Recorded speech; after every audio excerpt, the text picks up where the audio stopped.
Hi everyone, this is Karen Nevelia and welcome back to our YouTube channel. So for today's video ay dadalhin ko kayo sa aming intramurals week. So ayan, sa makikita nyo sa ating first video is yan yung distribution ng aming Trojans t-shirt, yung aming purple t-shirt, and I am so excited to wear it. And then next ng video na makikita nyo is yun yung aming preparation for our horror booth for this year. So, yung X-Eliminator is yung aming booth na ginagampan na sis yung horror booth. Tapos, bali yung aming duty is yung, ano ba yon? Yung next day after nung intramurals opening day, and then bali magkasunod siya 2 araw. So, ganun yung epic namin. So, sa makikita nyo is isa sa mga kaklase ko. Siya si Lawrence Rapicero. Siya ang gaganap na madre. So, nakakatakot talaga yung pagmumukha niya dito. So, ayan.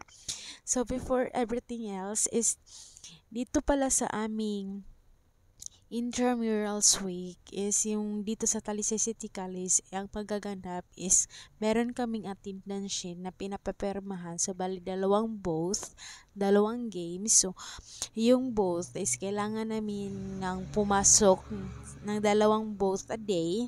Depende na yun sa amin kung ano yung gusto mo. Tapos yung games naman is kailangan lang namin ng mag-take ng picture, tapos send namin sa GC namin para makita ng mayor namin na tumingin kami ng games. Depende na yun sa amin kung ano yung gusto naming games na panoorin. So, ayan.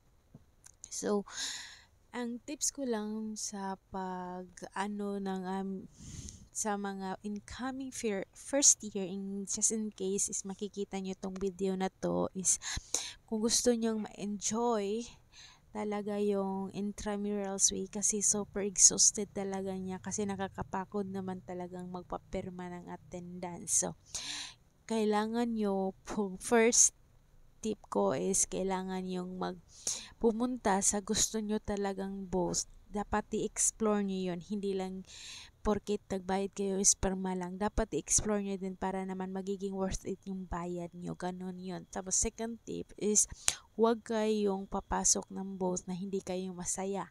Kasi walang kalalabasan na mga ano yun. Walang magandang kakalabasan nun. So, ayan. So, yun lang naman sa sa aking napapansin. Dapat talaga is piliin nyo yung kung ano yung magbibigay sa inyo ng saya. So, ayan. So, this time nga pala is, merong, everyday is meron siyang, compete ng magkaibang team ng volleyball, basketball, badminton, chess, Scrabble, ano pa ba, yung mga laro ng lahi, sipak-takraw, and many more. Super daming laro na pwede mong laruin. Pero this time is kailangan yung before kayo makapasok doon talaga sa mga parang tournament era na yan is kailangan meron before this intramurals week start is meron silang para siyang ano bang tawag, parang audition na type na kailangan yung try out ganun before kayo talaga masali, kasi yung kasi yung intramurals week parang competition na yun for the winning. So ganun yung mga nangyayari. So this time is yung aming horror booth is inaayos namin for the finale, and so it's super excited for the finale. So this time is na nung paglabas namin ng school is nakikita namin yung napakagandang rainbow and it's super nice. So ayan. Ang sa makikita nyo sa aking mga video is puro lang siya volleyball or di kaya basketball, is yun lang talaga yung nakakaya ko guys, kasi malayo din kasi yung nakaheld yung ibang games na dito sa sa aming school. Matlayo sila nandun sa Kansong and kailangan naming mamasahe, and for God's sake nagtitipid po kami kasi po ang laki talaga ng gastos namin when it comes to intramurals. So ayan, so I'm so sorry for the, so ko kasi po, very exhausted na ako kasi today is our last day of intramurals and then ang tagal namin nakauwi sa bahay. So, ayan nga pala yung nagaganap before kami nakauwi ng bahay dito sa aming boarding house is meron din silang painting contest and yung sa quiz bowl, yung sa ano pa basta super dami ng mga games na ino-offer dito sa TCC. Hindi ko na talaga masasabi na maalala ko pa talaga sila lahat kasi super dami. So makikita nyo later na during the awarding is super dami ng awarding. Yung awarding is nag-start siya ng mga around 7 o'clock tapos natapos siya ng around 9 o'clock. Ganon kadami yung awarding. And it's super exhausted at the same time it's worth its wait kasi later you will know why. So sa championship at sa first place ng volleyball is yung naglalaban is yung Blue Spartan and the Red Vikings. So, ayan. Nag-start yung kanilang laban. It's 2 o'clock. Pero sad to say, yung weather is hindi siya nakisama. Uminit lang siya ng konti and then later on is talagang bumagsak yung napakalakas na ulan and then I am just concerned dun sa mga naglalaro ng volleyball kasi super init tapos biglang uulan. Hindi namin alam nyo yung baka wala naman tayong magagawa dun sa pero for God's sake napakasama talaga ng ugali ng weather this time. So ayan, so bali yung nangyari is instead na doon sa harap ng new building is inheld yung awarding and all is nilipat na lang dito sa loob ng gym. So ito pala yung gym. So itong gym na to is ano ba to? Kilid lang talaga to ng school namin. So super malapit lang talaga sa school namin so we don't need to transport. So ayan, naglakad lang kami papunta dito. So ayan na ito na yung time na dito na nila inaano yung kanilang pinagpatuloy yung kanilang winning place and this game is super thrilling talaga and the winner is the Red Vikings, so they are the champion of the volleyball men. So ayan, natutuwa nga pala ako dito sa mascot na nakasuot pa ng uniform ng Pamboys and he looks so handsome and napaka-cute niya. Ayan yung winning ng Red Vikings and I am so proud of them. So, hopefully, nag-enjoy kayo and ipaparinig ko sa inyo kung gaano ka dito kaingay sa loob ng gym.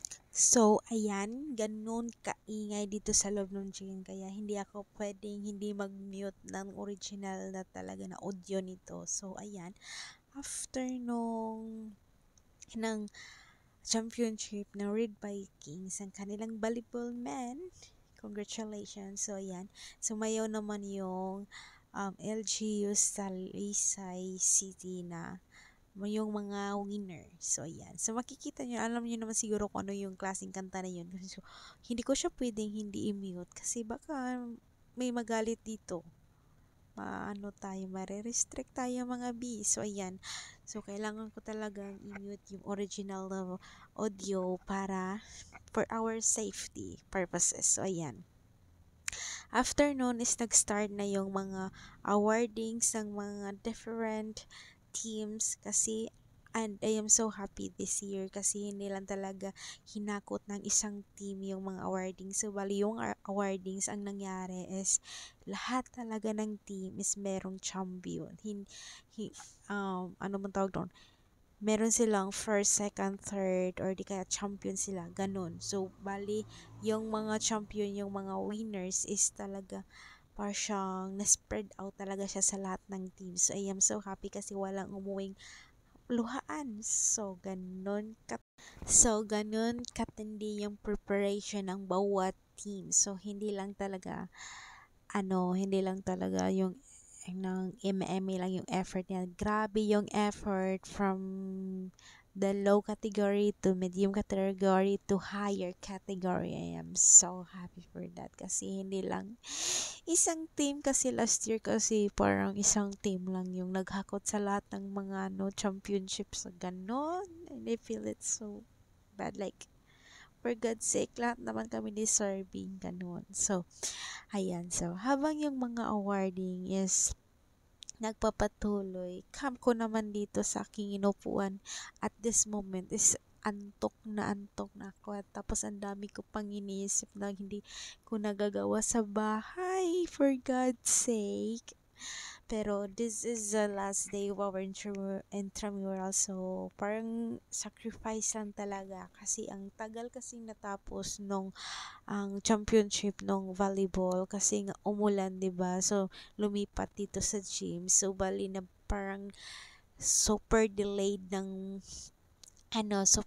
na talaga ng schedule ng awarding na to. Supposedly, the awarding is mag-start talaga ng 2:30. Pero, sad to say, hindi namin inaasahan ang mga nangyayari. So, ganun yung mga nangyari.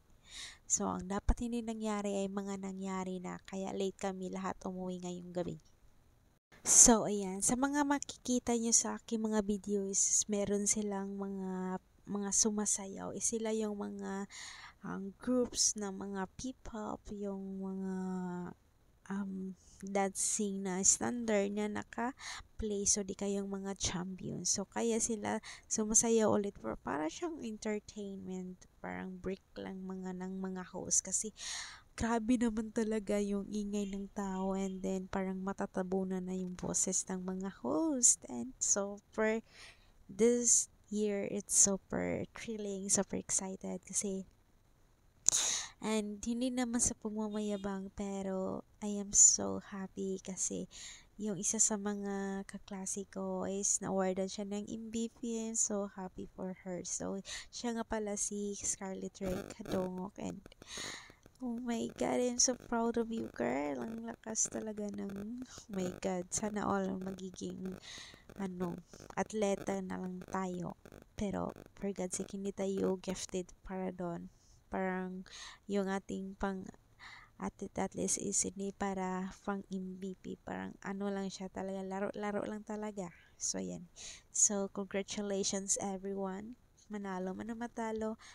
As I am so proud of you guys. So, madami namang athlete sa namin, sa kaklase namin, pero hindi sila nandito. So, this time, gusto kong marinig nyo yung ingay ng mga tao and this time nga pala is awarding ay yung championship na kung sino talaga yung championship ng overall. So, hear it guys.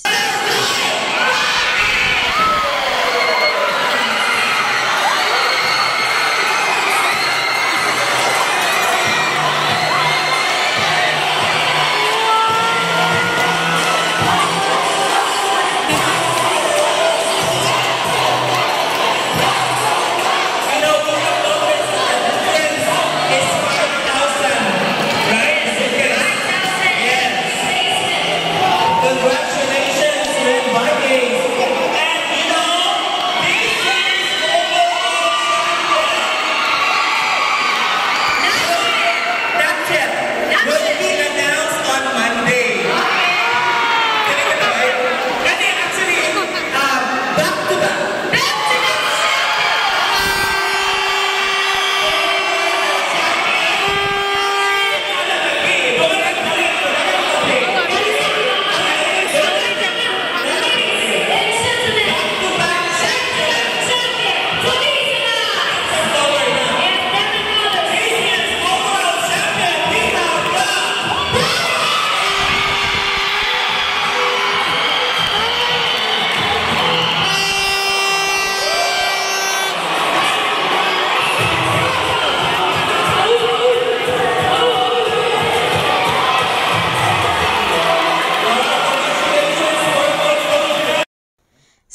Ayan, we heard it guys.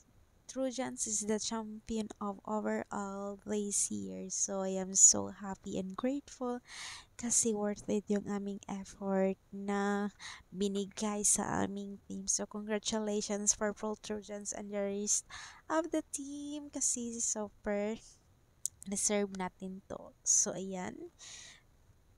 Thank you for watching and see you on my next video. Kasi marami pa po tayong mga video na hindi pa po na-i-edit and I hope you will still support it. So please like and subscribe. Bye! So before we end this video, so I would like to shout out everyone in this comment section.